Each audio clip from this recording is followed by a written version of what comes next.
Welcome to the channel. Today we will show you how to change the default search engine in Firefox Nightly on your mobile device. This is very useful if you prefer using Google, Bing, DuckDuckGo, or any other search engine for your daily browsing.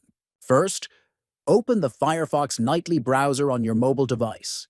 Next, look at the top right and tap on the three-dot menu icon. Then, from the drop-down menu, select Settings. After that, scroll down and tap on Search. Next, you will see an option called Default Search Engine. Tap on it to see the list of available search engines. Then, browse through the list and choose the search engine you want to set as your default.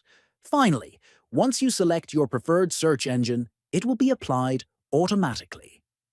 If you found this tutorial helpful, please like this video, subscribe to the channel, and share it with your friends.